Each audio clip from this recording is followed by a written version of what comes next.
Christmas! Hey! I am your host, Candy Cane Greene, and this is Christmas Movies with Friends. 12 days of Christmas Movies with Friends. This is day 2 of Christmas Movies, Friends, and Drink and Food Pairings, which we will get to shortly, because I cannot leave this man waiting any longer. This is my screamed guest, which I said last month, but it still fits with this one, because the movies we watched are terrifying. Both of them.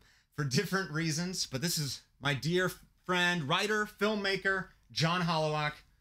Welcome to your apartment. Hello. This is my apartment. The North Pole. The North Pole. It's actually more south. Much more south, really. Not even close. Not even far from the north.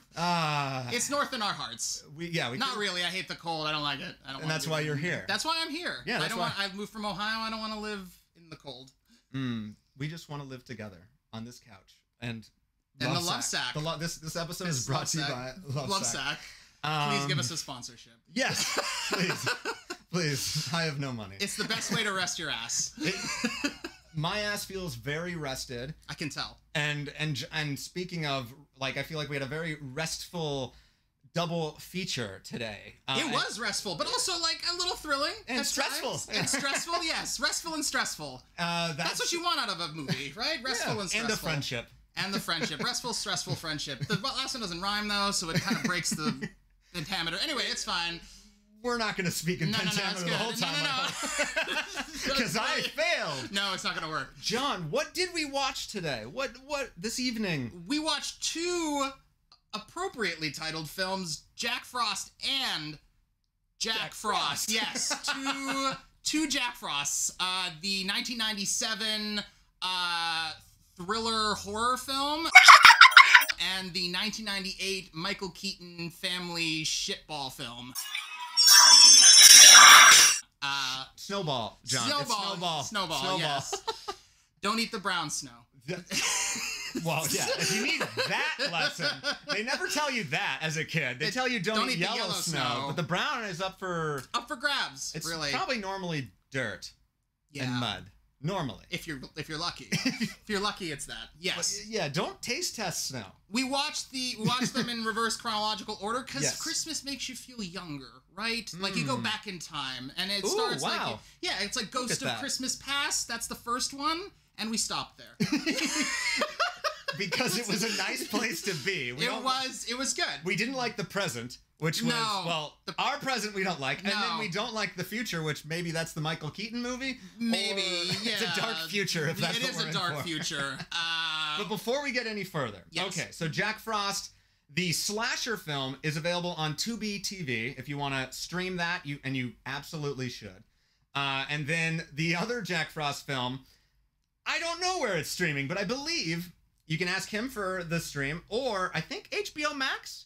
Well, it'll be under here to make me and all of us look a little bit smarter. Yes. So if you want to join in on the double feature on the snowball fights, there are a lot of similarities to this movie's, a lot of not. Right, absolutely. But yeah, I think we need some ice cream. We do, and some liquor. Ice cream and liquor. It's the oldest combination, ice cream and liquor. And those are the 2 food groups of Christmas, I believe. Right. So you brought both of these. I did bring both these. I will introduce them, and if you want to serve them based on my position, I think that might be helpful. Yes, I don't think you can do it from there. It's a little awkward. You can hand it if you'd like. No. I can do it. I can handle it. So first I'm mildly competent. And that is what we strive for on this show. Mild competency. Yes. Yes, and we didn't say the same exact word. No, that would have been better if we did. But that's mild. That's mild competency. It's close enough, but not quite right there. And what I noticed is I bet you the people watching didn't even notice that we said it wrong. No. And that I pointed out our flaws. And that's what I like to do, point out my own flaws. And we will point out some flaws of these movies. Every single day. There are so many. But there are no flaws with this ice cream, although I've not had it yet, so not at all. Might be. But this so here, I'll start serving this. So talk about the ice cream. Yeah, so this is a vegan ice cream, and that was John's special request. So it's not the most Christmassy of flavors, but it was the one I was most excited to try. And this is from Wanderlust Creamery, which is the most Andy ice cream place in LA. All their flavors are inspired by travel, and they basically from around the world. Like right now they have a Jewish Hanukkah inspired one with the Sufgani Yot donut. And this is just sticky rice and mango. And I say just, I don't mean that like in a bad way. This is going to be incredible, I think. And then the alternative non-vegan sounded explosive, so we're not going to do that. I don't like explosive. Well, well, we do in our films. Sometimes, yes. And then the bourbon. Hell of a serving, like. Look at this. Oh man. I'm gonna get a couple napkins. He's the host, really. The hostess with the mostest. Oh yes. I am Beetlejuice. Oh no! Don't say it again. that is a Keaton movie, so we are. It is. So we're right on the right track. We are, yeah. Unlike the film we watched with him in it just earlier. That was off track pretty early. Yes. So and then I think this whiskey is for the Michael Keaton Jack Frost. Actually, in my head it was for the slasher film, but no. This is what you need for that movie. This is what you need to wash away the memory of the film. Yes. So I like the bottle. So it says the power of imagination makes us infinite on the front of it, and it has a whole thing on the back of it. So please, yeah, give us. We have to do. There's several paragraphs, but let's see. Let's read all the paragraphs. All the paragraphs. I'll pick the two best ones. The Redwood Empire stretches from San Francisco to Humboldt Bay and on to the Oregon border. It is a sparsely populated area with often inaccessible coastline drenched in fog, rocky cliffs, and steep mountains. The region is home to majestic coast redwoods, some more than 350 feet high and 2,000 years old. What? The grandeur of these old-growth groves can be experienced throughout our Northern California backyard. And Pipe Dream... That's the name of the whiskey. ...is a meticulously crafted, from hand... selected barrels, aged at least 4 years. I read that sentence very awkwardly. Aging our barrels in the temperate climates of the Northern California coast allows for a slow and even extraction of flavor, producing a whiskey of exceptional balance and complexity. Ooh, that noise. Do that noise. Close it and open it one more time. Do it again. No. And this is the Redwood Empire. That is the brand. And it's actually... While neither of these films were set in the Redwoods or filmed there, Jack Frost, the Michael Keaton, and now we're just going to call it the Keaton Frost. The Keaton Frost. That one is filmed in Truckee and Tahoe City in Northern California. So this is in that backyard, in there. Which one? Do you want the traditional whiskey glass or this weird fucked up the weird fucked up jar thing? Perfect. Yeah. Awesome. I would love a weird fucked up jar thing. Cheers. Cheers. Cheers, my friend. I think we want the ice cream or the whiskey first. Woo! Oh. She's got a tail to her.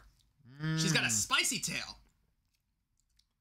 She does. Yeah, she's very smooth at the beginning, but it's like a flaming ball. A flaming snowball. Yeah, exactly, because it's very smooth and ice. It chills and warms you up. It really does. It doesn't really chill you. It's an enigma, a paradox of a drink.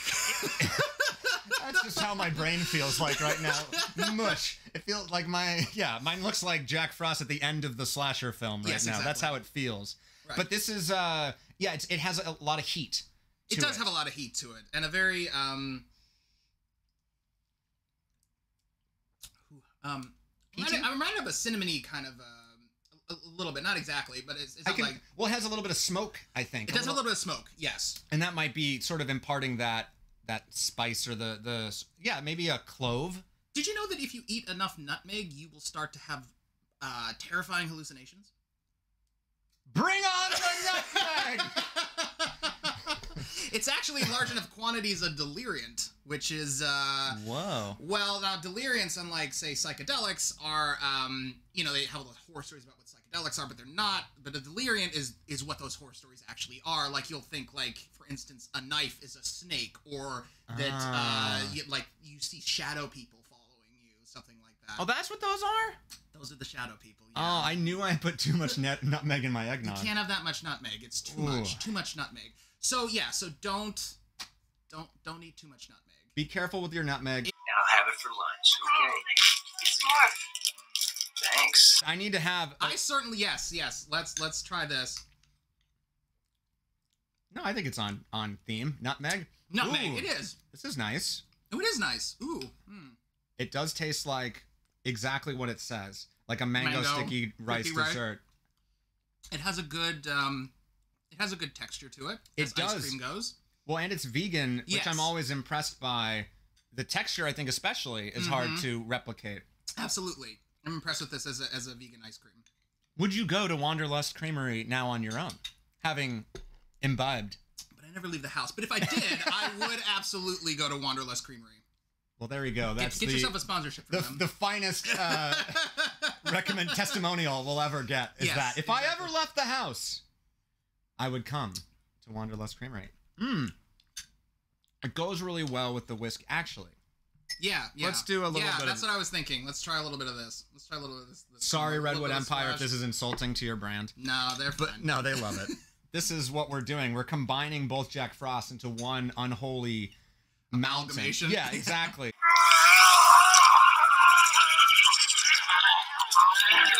So what, let's see, what kill in, well, either film, does this... Well, the first film killed my spirit. And the second one resuscitated exactly. it. Just like, there's resuscitation in both ones, yes, absolutely. Well, I was going to ask you, what death does this concoction sort of harken you to, like from the movie? Like, what does it make you think of? I think the closest one would be the when she's in the bathtub. Tommy, no! Don't put cold water in. Oh, it's freezing. Ooh, what's her name? Yes, Shannon Elizabeth. Shannon Elizabeth, yes. Yes, who is one of the stars of Jack Frost. Such as they are. Yeah. What are we going to call? Are we just going to call Frost Slasher or just Slasher Frost? Slasher Frost? Slasher Frost. That's what we'll be talking about. It's the most awkward way to say it. So let's do that. Or we'll call it the Shannon Elizabeth Frost. The Shannon Elizabeth Frost. It's like Frost Nixon, but not at all like that. I own that film on DVD for some reason. I have a For Your Consideration DVD that I got from my boss and never returned. Sometimes you just want to, sit down and watch an interview that's fictionalized but also real about. And I could just watch the real one online with none of the bullshit, and you'd probably be better. No, we need a dramatization to entertain us. We need bullshit. We do need bullshit. That's why I'm here, John, for bullshit. Yeah. You know what I think is interesting about both of the films is that there were large metaphysical questions about the nature of both of the... Let's start here, yes. Yes, let's start with the metaphysical nature. Well, let's maybe explain the plot of both films very briefly to then lean into the thing. And I'm happy to allow... Yes, please. Okay, so I'll do the Keaton one, you do the Flasher one. Sounds great. Okay, so in the Keaton Frost interviews... Chaos. The Chaos, yes. Chaos Frost. Ooh, so that was the Chaos Frost. That was the Chaos Frost. So in the Keaton one, he's not a bad dad, but he's like with a band, and like he misses his son's like hockey game, and oh fuck. And the problem was he promised to go. He promised you cannot go if you don't promise. But once you promise, that's what pisses off Kelly Preston. Don't piss off Kelly Preston. And you gotta deal with John Travolta, and that's enough. That is the most true thing we'll say today. Kelly Preston, by the way, great performance. She was great. Yes, wife? She's dead. Kelly Preston? Yeah, Travolta's wife died from cancer. What? When? Oh no, you just broke some Oh shit. Oh, I didn't even hear about that. I'm sorry, I'm just the bearer No, of bad news. No, that's very useful information. No, and also for everything we're about to say coming after this. Oh no, that was a really good interruption. Breast cancer. Oh no. Kelly. And I was complimenting her at least. Yeah, so no. Yeah. She's actually very charming in this film. She's a great mom, and she also sort of does say like everything semi-erotically. She does. It's a very weird undertow to the entire film. It's good to see these again. It's good you bundled up. It's gonna be a cold one. Anyway, let's go back to the basics of the plot here. Yes. So he has this big band audition, and they have to go to Aspen, which, by the way, is the most unbelievable aspect of this film. Okay, why is it the most? Because they have this record producer who says, like, well, I only want to sign one band, and I'm like 99% sure, but I want 3 bands to come to compete at my Aspen chalet. You're not 99% sure if you have 3 other bands that you're auditioning. On Christmas! On Christmas! He wants them to come. On Christmas. What a That dick. is the... Who asked for anybody to do anything on Christmas? And it's like, otherwise... Maybe he's Jewish. You know, that would make a lot of sense, actually. Still, though, like, No, still, though. I think we know. Yeah, that doesn't It's the make sense. Weintraub Record Company. That's the that's the one we did. That's the one. The famous Weintraub Record Company. Yes, exactly. Well, and so yeah, and he promised his son that he was going to go to the cabin in the woods for Christmas. No phones. Because he missed the hockey game. No, yeah, exactly. No phones, a little bit of TV. Right. He almost said no TV, but none of us can do that. No, of course not. We need Dad entertainment can't do at all that. times. Yeah, he can't actually talk to his son. We don't want to be in our heads for any period of time. Dear God, if you have to think about your thoughts. That's a bad place. Yeah, no, thoughts are to be left alone. Don't go down those roads. Watch Jack Frost and Jack Frost instead. And snort some nutmeg. Snort some nutmeg. Just inject that nutmeg right into your veins and see those shadow people to remind you of grim mortality. Anyway. Is that what the son is seeing, shadow people? Like when he sees his dad come back to life as a snowman. Are we to take this literally, John? Or is it just a movie about grief? And this is just... It's a movie about nothing. It's not a movie about anything at all. Because it doesn't It's about father and sons. It does, but it doesn't explore much of the themes really that deeply. I mean, like, he's not really a bad dad. He just missed a hockey game. And then, like... So, anyway... But he's like... Yeah, go. So, he gives his son this harmonica and says, like, before he goes on this trip and says, like, hey, you know, as long as every time you blow it, I will hear you. No matter where I am. And he's like, okay, Dad, whatever. And he's like, whatever. Yeah, we both know he's lying. But it's also a little bit of thing, whatever. But it's a cute thing to say when you know that you're going to abandon your child. Exactly. You know, like, here's a magic talisman that will, like, get me off the hook if I don't show up. You won't know that I hear it for sure because we don't have cell phones yet. But, I mean, we do, but nobody uses them, like, in the way we do now. No, yeah, not yet. So he goes on this trip, but then, like, about maybe 20 minutes into the trip or an hour into it, he's just like, you know what? Fuck that record company. And he says to the band, I'm going to go back and be with my son. And they're like, you know what? We didn't really want to do this anyway. And what's crazy about that is that this was their big break. And Michael Keaton is... he's 45 years old. He's 50 years old. And they're all this Mark Addy, Robert Baratheon. Yeah, some other people. They're in the band, the Jack Frost band. The Jack Frost band. I'm glad Keaton is humble in this film. Yes, exactly. He's the front man. But yeah, everyone is just so cool and like jazzed that he finally spoke up and they could bail on this gig that would have changed their life. It doesn't make any sense. Like, also, why didn't he just bring his family to Aspen with him? Like, they could have just done the gig and been at a fucking Aspen. And it would have been a really nice trip. That would have been good, yeah. He could have done that, been over with, and been with his family, but whatever. So he drives back alone. I don't know where the band goes because they're all in the same town, right? Yeah, but it seems irresponsible. But like, they totally did it as a writing thing of like, well, we have to make him the only one in the car. Right. But yeah. Because Mark Addy was the one with him on the way up, and they do say something that they're gonna go eat at the one of their mom's places or something. I guess it's a very throwaway kind of writery thing. Yeah, you throw that in. Yeah. So anyway, but we don't want Mark Addy to die. No. Who else would fall asleep while babysitting? Exactly. So he drives back. There's a snowstorm. He veers off the road and dies. And then we time skip a year later, and of course the kid looks exactly the same. Your response to when it said 1 year later on the screen was just, oh no! Oh no! Oh no! So because that's where all the 1 year later is key for his metaphysical question. It is. This is very important because Michael Keaton. So he when does he blow the harmonica? I can't remember when the son does. Yeah. Oh, well, it's 1 year later after a terrible day. He's quit the hockey team. He quit the hockey team. He doesn't play the snowball fights anymore because there's this huge war of snowball fights with Taylor Handley, Oliver from the OC. I'm going to cut to a scene of Oliver from the OC right now. And now we're back from that. He cut to it, and now we're back. He did it. It happened. And previously. you are so thankful I did. You didn't know who Tyler Handley was. Fuck you. He has the greatest hair you've ever seen in this film. He does. Well.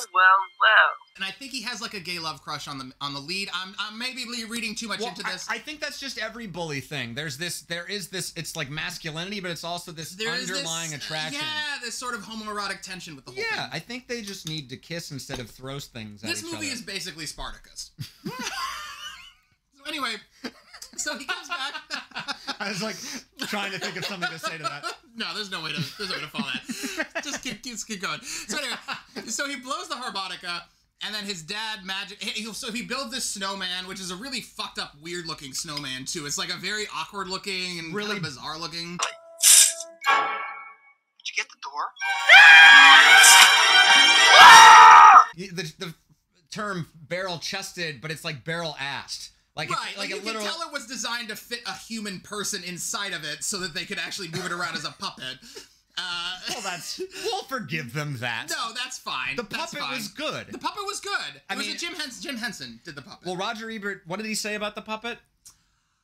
He said it was the worst monstrosity. The worst monstrosity on film since Chucky and the sand intestine from Star Wars. The Sarlacc. Yes, the sand intestine was a good way of saying that. He was not impressed. For this, and we do know that Roger Ebert has left us. But he at least got to see Jack Frost before. That was the important part. At least he saw Jack Frost. Yeah, at least he did. He was not impressed. We were impressed by the puppet of Jack Frost. It's terrible, but it's not. It's not great looking but it works really well. Like they puppeteered it very well. I mean, it's Jim Henson. Right. It's practical. It is practical. There are some CGI, but it's the touches of CGI. I wouldn't say tastefully done. Snowflakes. I was only going to say tastefully done, but it was nothing about this movie is tastefully done. It's just done. It's just done is what happened. I liked it. It accomplishes it. It's incredible. So he blows the harmonica, and then there's a wind. It comes back, and he comes back, and he frightens the shit out of him because, of course, a snowman. He comes back as a snowman. In case that wasn't clear. He comes back as a snowman, the snowman that he built. And then, of course, he doesn't tell the mom because he's just like there. But now here's my calling back to this metaphysical thing. Yes. Like, so he's been dead for a year. Yes. But they never actually discuss, like, is there an afterlife? Were you in heaven? Like, what were you doing for a year? Is it like... Or hell where all musicians go, that's like you said. Hell is the house to all musicians. I'm stealing John's jokes, but at least I credited it. Well, I forgot that one, so it works. I say a lot of shit, whatever. Half of it just goes in one ear and out in one mouth and out the other ass. It's something, whatever. The other ass? You have multiple asses? Yeah, that would explain a lot. I have a couple of medical conditions, so it doesn't matter. So, he comes back, and they never discuss this at all. But in the horror Jack Frost, quite unexpectedly, they do go into the implications of this. So talk about the horror Jack Frost. Okay, so... Slasher Frost, or the Shannon Elizabeth Frost, Seth, starts with, Jack Frost is actually the name of a serial killer. And he has been... Oh, yeah, both of them are named... Jack Frost. Jack Frost. Yes, exactly. It's their literal, actual name. Yes. And the name of the band in the Michael Keaton movie. And thankfully, even the Keaton movie does, like, find it funny that his name is Jack Frost. He turns into a snowman.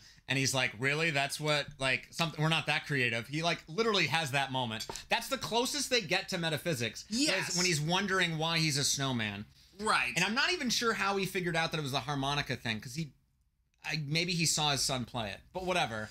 Also, like, the harmonica says he'll hear it wherever it doesn't summon him. That wasn't the object. It's the candy cane. It is. It was yes. Okay, it makes sense. A father's love can do anything, John. That's the lesson. That's the message. Except go to a hockey game and you promise to do it. That's right. Go. It's at 4:00. You have to leave now. You can't wait. You can't hit on the secretary, Denise. No. Go now. You have to beat there's traffic. God, there's always traffic. There's no and your son's gonna lose by 8. Right. But you still have to go. That's what the 8 points to 0, but he almost got 1 point if you had just taught him that move. The J shot. The J shot. Named after him because his name is Jack. The J shot. The J shot. No one else does that exact shot. It's not narcissistic or self-indulgent at all to say that. No. Why is the dad good at hockey, by the way? No, he just like is good at everything. He's good at being a dad. He's good at being a snowman person too. Like, because when he's right in on it. Because when there's like a snowball fight, but he like participates in the background where you can't see him. He's always slightly out of view of almost everybody in the film when he's moving around. Everyone's like, is it nearsighted or farsighted where you just can't see far away? It's the opposite. It's like a horse with blinders. They're just like here. Yeah. That's what it is. It's like the man that's right here that you can't see. The idiot from Man with No Eyes. Anyway, so shadow people, it's fine. Shadow people. I added way too much nutmeg to this ice cream. Back to Seth, the Shannon Elizabeth Frost. That's right. So Jack Frost has been captured. We find out that he's captured by Sam, the pretty pathetic, sad sheriff from Snowmanton. Yeah. Snowmanton. Sam Tyler, Snowmanton County Sheriff's Department. The town of Snowmanton. And we are going to say that 100 more times. Because count it now. It's the best fucking name for a town in a movie I've heard maybe ever. But what's interesting is that... But no, when it first came on, you were so mad at it. No one would ever name a town like Snowmanton. But it's a great movie name for a town, but no one in real life would ever name a town Snowmanton. But what this movie does is we come in being like, oh, we're going to judge this movie. Snowmanton, fuck you. Fuck you. Right. All right. This is Big Bear. It's not Snowmanton. Right. But then the movie charms us, chills us to our bones, and then we fucking love it. I would go and visit Snowmanton. I would go and visit, not when there's a murderous, Iceman. Well, I want to go on the Jack the Ripper tour of it, yes, like the Jack Frost tour. They go around there. By the way, so it's filmed in Big Bear and also Fawnskin, California, which is a really much more fucked up name. Like, what are we gonna name this? Let's name this the pelt of a baby deer. That's what we're gonna name the town, Fawnskin. We gotta go to Fawnskin after this. As Jack Frost is driving again, probably same highway. Well, he's a murderer. Yes, and he's been locked up in the back of the prison transport vehicle. Because he's gonna go and get executed at midnight. Because that's what happens. Very Green Mile, and then Hold on one second. Oh. Oh, yeah, how to do it again. Do you want some more? Oh, yes, please. So, there's snow, of course. And actually, even before the snowstorm, this guy murders the guy in the back with him because he doesn't give him a cigarette. Right, and I'm not entirely sure. They don't show him getting murdered. So I'm not entirely... Because he's chained to it. I don't know how and he can't really lift up his legs or arms. But we just see him, foot on the throat of the guy. And then he crushes the guy's throat. And he's just, super badass. And but he has the cigarette, too. He's like, yeah, I got the fucking cigarette. Filters. Filters, yeah. But, he's kind of a superhero before he becomes Jack Frost, the real superhero. Right. This snowman has powers. So does Keaton. As you were saying, he is actually... I want to actually go back to that Elf scene, because Elf has the snowball fight scene with the kid. Jack Frost did it first. You heard it here. You pick the one area where you don't want to mess with the snow. That's right. Taylor Handley was on the receiving end, and you remember Taylor Handley from the OC? Yes. In this clip right here. Yeah, you're right. This is totally embarrassing. That was the clip. You see the clip? We did it again. Yes. Maybe a different clip, or maybe the same exact clip. We won't know until after this has been edited together. It's really an editor's medium. It really depends on how much effort Annie wants to put into pulling clips from the OC. Oh, man. If there's one thing I'll put effort in, it might be that. Okay. So they're in the truck. He kills the one cop. There's two cops in the front. And then car accident. But the car accident is timed perfectly for an experimental genetic laboratory truck thing with fun... Some chemical in it. Whatever it is. They crash. There's a big... And by the way, the movie does not have the budget to actually do a car crash. They can't destroy any vehicles. So what they do instead is they just roll the camera around and do the Star Trek thing where the actor's just going, oh, it's shaking. The whole set. Oh, no.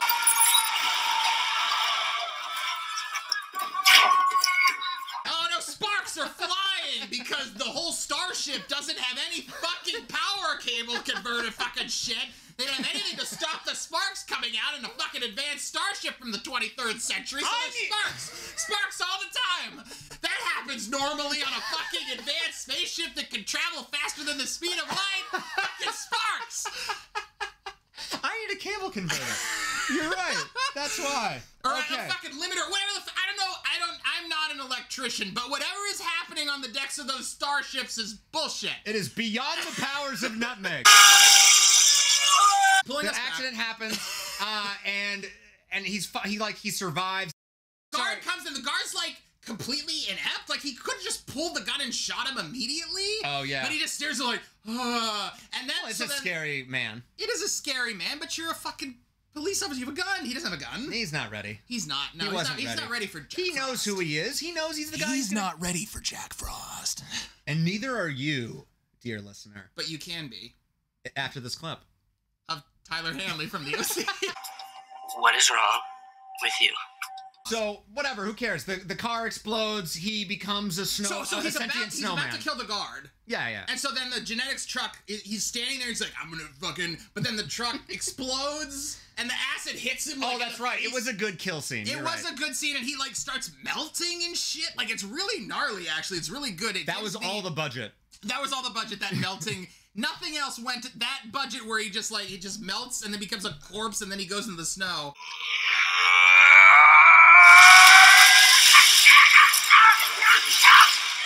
But I have to say, based on, like, because you mentioned, like, they couldn't afford a car accident, like, what they put their money toward in Seth was perfectly, like, they allocated it to the right places. They did. Because we got so many different unique murders and deaths and just, like, tableaus that were, like, and so I never missed money. It was never like, oh, I need to see the car accident. I enjoy the Star Trek cable converter. No, I liked it. I liked the rolling thing. I liked the creative way they used their budget limitations in a way that actually made it work. I think I was not sad that we didn't see anything from the film. I'm just applauding it, giving it another, I don't know what this is. A cheers.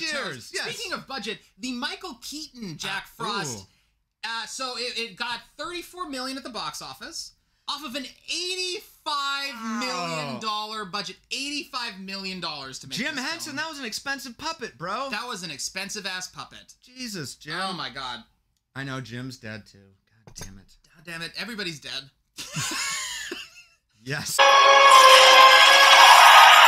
Okay, so when he comes back as the snowman...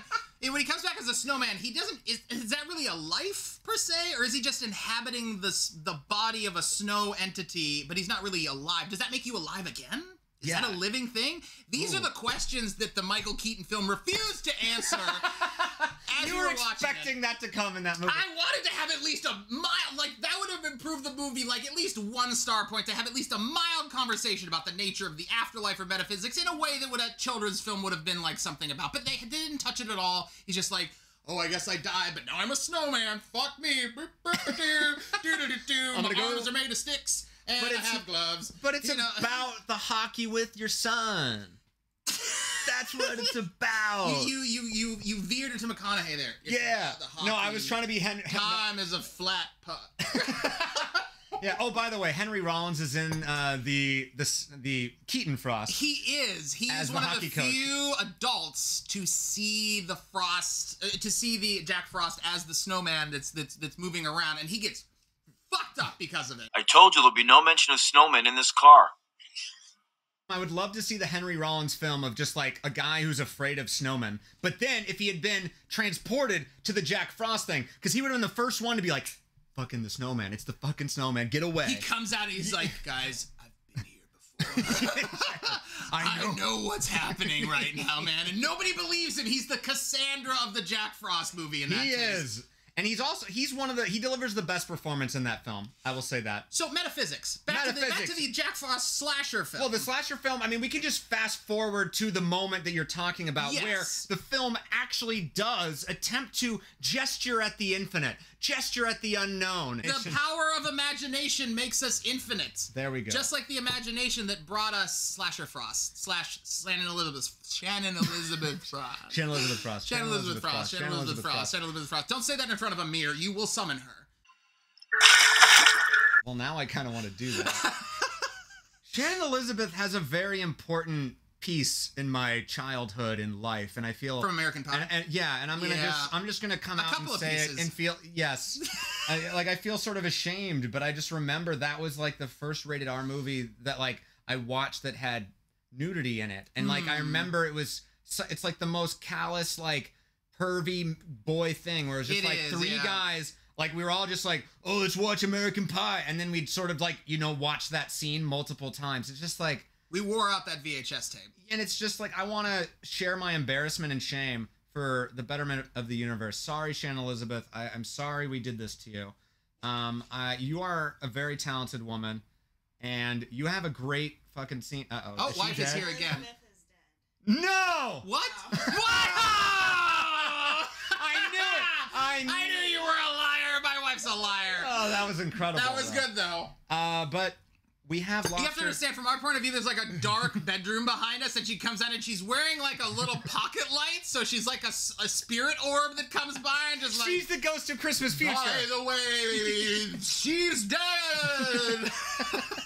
It's like, God, who do we... We don't know anybody is alive anymore. No one's alive. But literally no one's alive. It's just us here in this bunker. No one's going to watch this because everyone else is dead. Well, one part of that is true. Yes. No one's going to watch this. No one's going to watch it. But Shannon Elizabeth does live in our hearts. And she is alive, and I think, in real life, too. Yeah, and I just felt like, and this is her, I think, her origin story here, and she has an incredible scene. She does. I think it's my favorite death scene by far. And it evokes, in some ways, Nightmare on Elm Street a little bit, because, I mean, there's so iconic bathtub death scenes, and this one... And we don't know what happened to the carrot in that scene. We do kind of know what happened to the carrot in that. We do have... It's a murder sex thing. Because Jack Frost could turn into a puddle. He could turn into water. He's not bound to mere frozen state. He could turn into a puddle and back into Jack Frost state. And steam, of course, too. Like, he steam uses... as well. He is a fucking supervillain. He is a supervillain. He can turn into anything. And he could fire, like, ice missiles at you. And not only that, the ice missiles have independent conscious control as well. It's a long drive. Going back to the metaphysics, so there's a scientist dude from the FBI. Just talk about it. There's a scientist dude from the FBI, and he says, like, listen, I'm going to tell you about what we did with the genetics. I created a genetic profile to survive in a post-apocalyptic situation that would allow people to bond with inert objects, their DNA. But when Jack Frost came into contact with it, he not only bonded with it on a DNA level, but his soul became enmeshed with it. So the soul is a real thing, and it's a chemical. And then the sheriff is just like, dude, I don't need all of this. And it's also like, fuck you. So then the scientist dude, spoilers, he gets killed by Jack Frost, but before he does, he's like, listen, you've surpassed mortality. How does it feel to be immortal? And he's like, it feels gold. Here's a clip from Taylor Handley again. I'm sorry, I always do this. Why I always do this? I will say this, which is that one thing that I'm glad the movie did, because the kid is insistent that the snowman is alive to his mom, the R.I.P. Kelly Preston. He's insistent, but she doesn't believe him. He's like, oh, he's just like grieving, but a year later, we haven't dealt with this apparently. And it's going to take your whole life, It's kid. the anniversary of his death, so I get it. But then, like, it's going to take more than a year for a kid to get over his father. Fucking deal with it. Fucking. No. It's fair. It's fair. fair. He's going to be grieving his whole life, especially now that he had this hallucinogenic. Although I will say this. I will say that the fact that he got to see that his father actually is a distinct spiritual entity that exists in some sort of afterlife, I think would bring an enormous amount of comfort. Yes. Even though we don't delve into this at all, really, other than just the very surface level existence of him as some sort of a ghost spirit that will always, he says at the end, like, I will always hear you. Which is creepy, sort of how it's said, but it goes to what the movie is trying to do, which is it's trying to be about grief. It's trying to remind you that, okay, even if I'm gone, I will always be here with you. And that's a very comforting thought, and I think it's something that you, on some level, have to believe, and you know, like, not in the literal, they're a snowman with me way, but like I think the movie doesn't work to get us there. No. But that's what it's trying to do, and it just sort of gets lost all four of its screenwriters are trying to do many a thing with it, including, who was the... Mark Steven Johnson, the director of Daredevil. Yes. And that's all we need to say about that. I actually also own Daredevil on DVD. Yep, I do. So at the end of the movie, Kelly Preston does get to see Michael Keaton, and he does... Oh, in his true form. In his true form as Michael Keaton.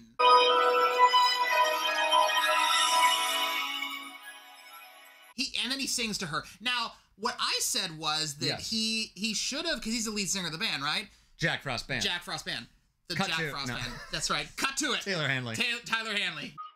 Hey, I don't know if there's only one person on the planet you're supposed to be with. He's never gotten this much screen time in his life. No, not at all. Okay. So by the way, the bully becomes friends with the kid. The bully is Taylor Handley. The bully is Taylor Handley, yes. His name is, Rory. Rory? It is. Or is it Troy?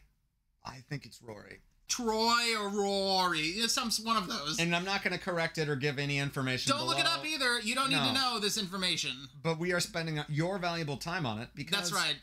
We've earned it. That's right. If you are this far in and still watching us, you're a hero. You are a hero. Cut to Taylor Handley. Cut to Taylor Handley.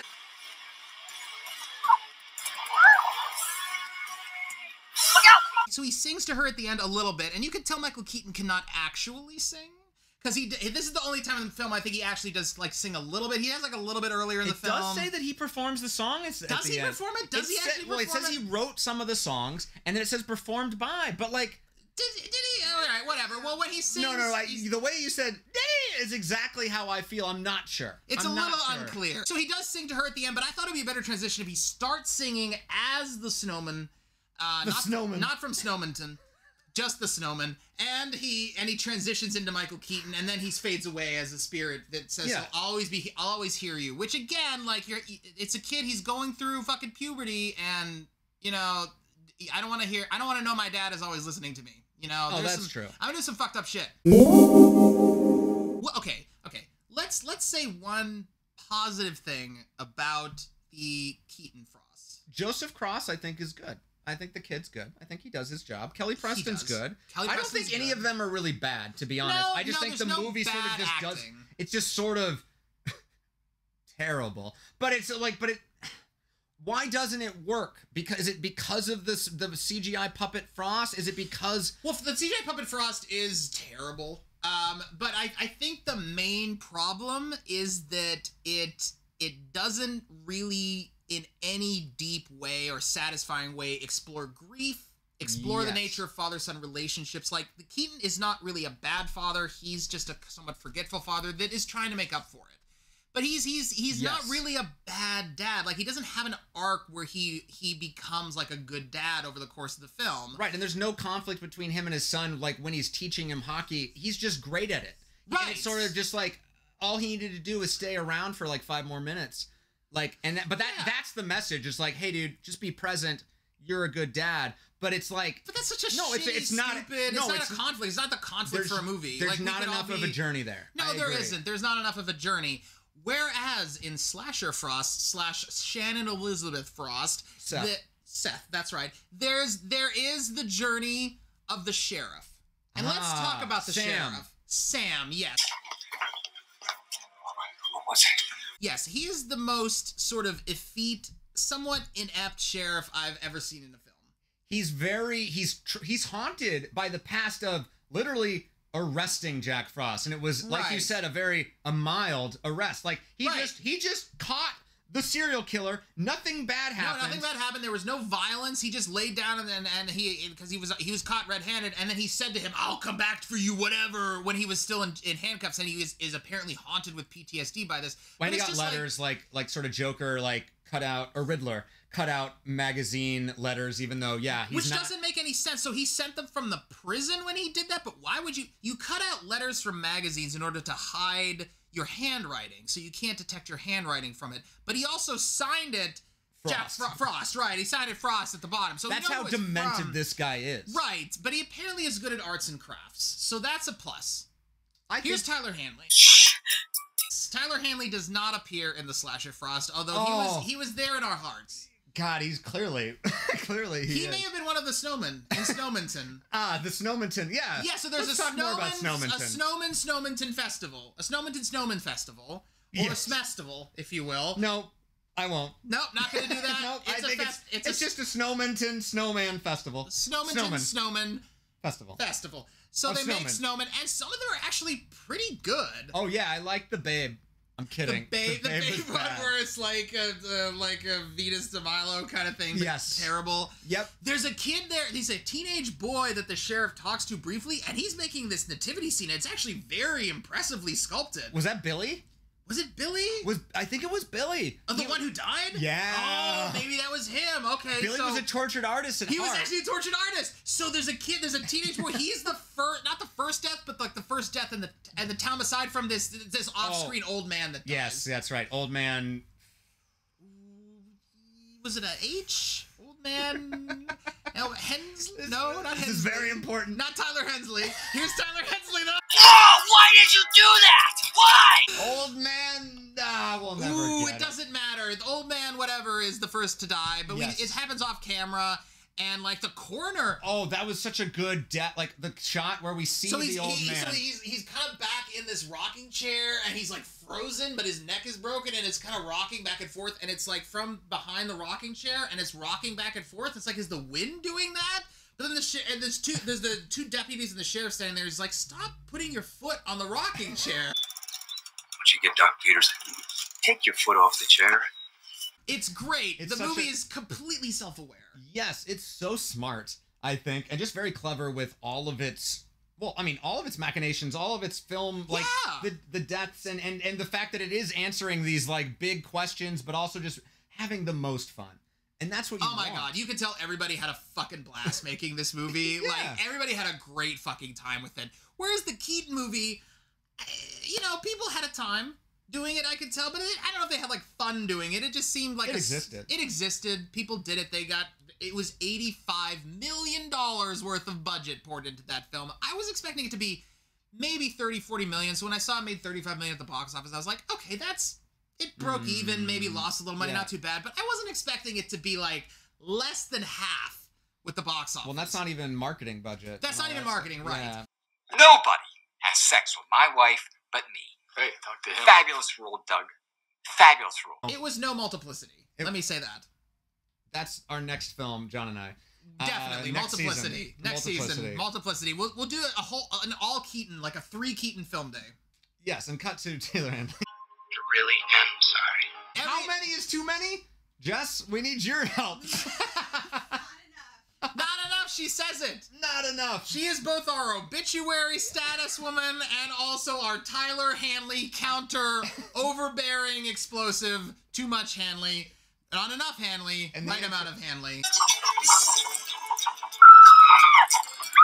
What was your favorite kill from the slasher Frost? I mean, it's gotta be the bathtub, but what I loved is like it takes things like unexpectedly that you think is gonna happen, like because there's a woman who says she wants to be the angel on a Christmas tree. Weirdly, she says that it actually kind of makes sense. You know, when I was a little girl, I always wanted to be the angel on top of the Christmas tree. Good.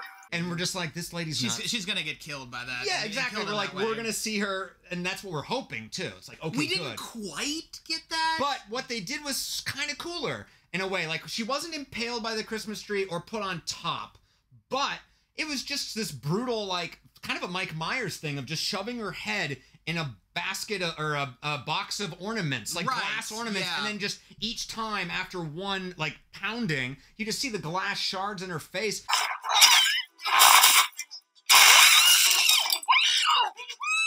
And there's one in her mouth, too? Yeah, there was actually an ornament went in the mouth. And then you told me that light bulb thing. So if you take a regular, don't do this. If you take a regular incandescent bulb, which is not very widely available anymore, but if you you can put it in your mouth, but you can't remove it without breaking it. This is a true thing, and kids, mostly kids, and some adults have gotten stuck doing this where they put it in their mouth, but they can't remove it. For some reason, like the jaw, it'll slide over, but you can't release it the other direction.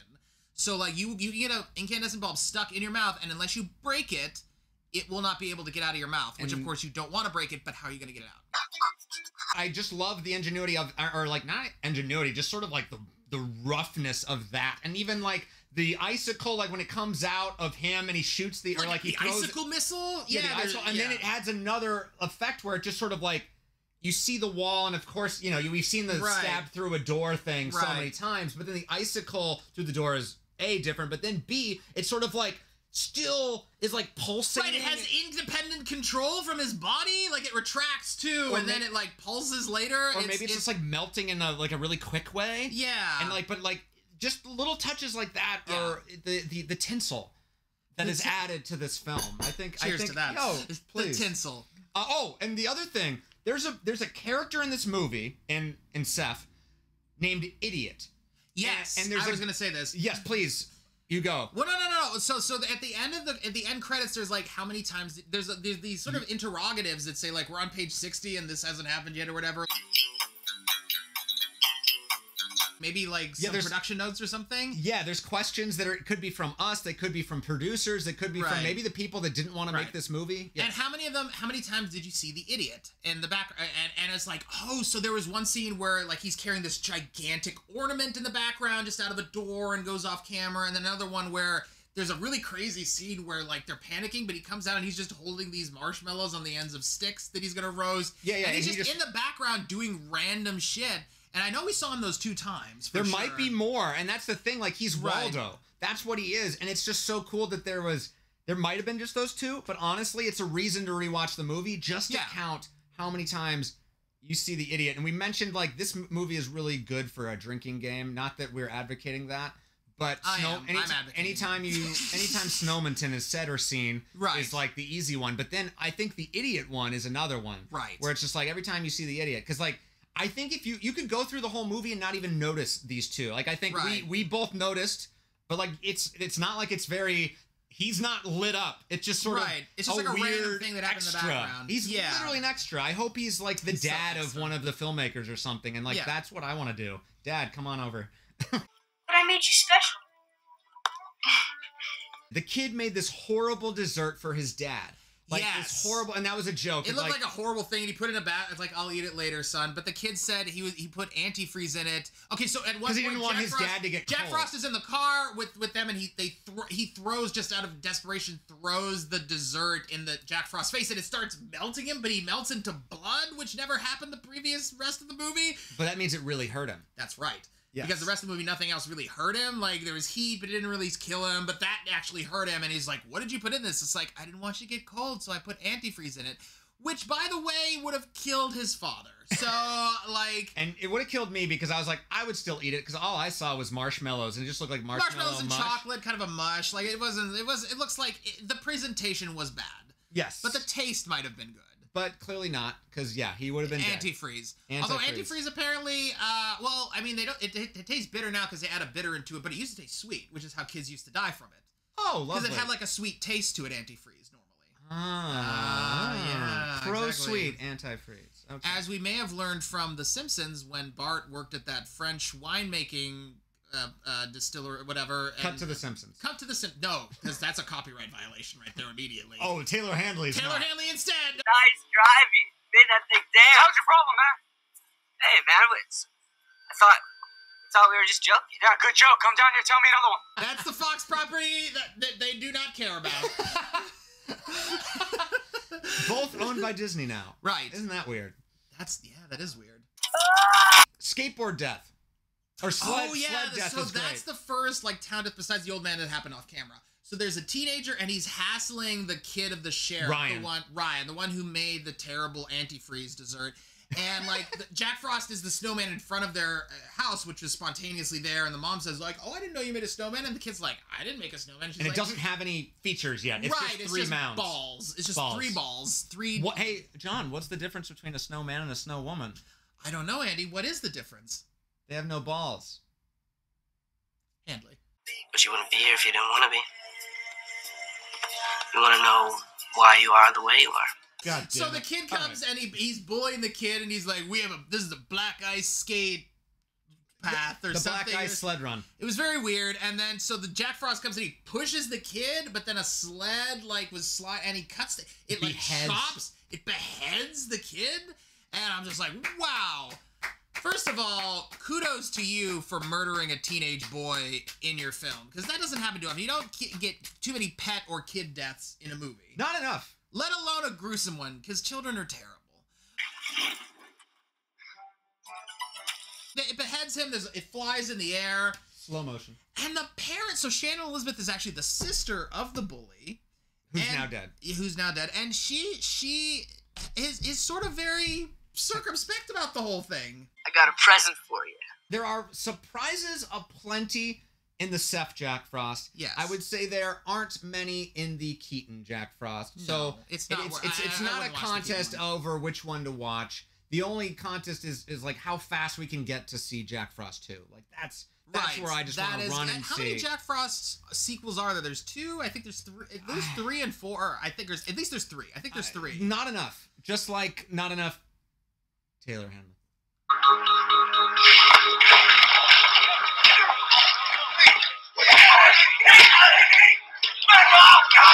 Tyler Handley. Tyler. I've forgotten his name.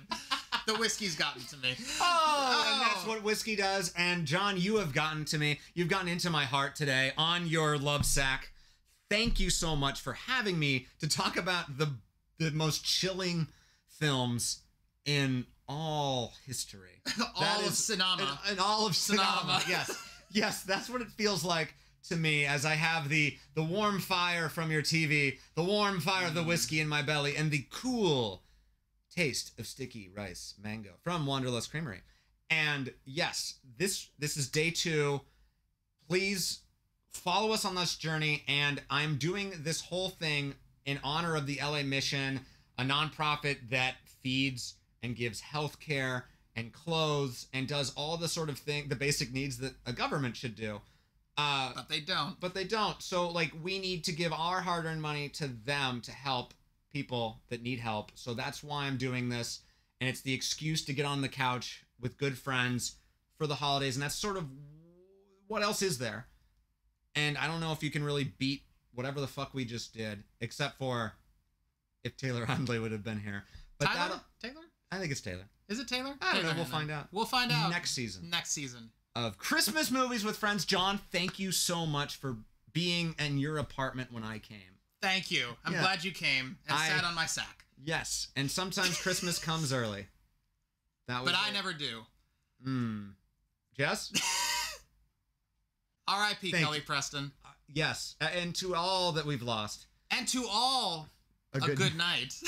Yes, I will see you for day 3 of 12 days of Christmas Movies with Friends. And what movie is it? God, it'd be nice if I knew right now, but the schedule, the schedule does crazy things. So you'll just have to find out. Subscribe. Cheers.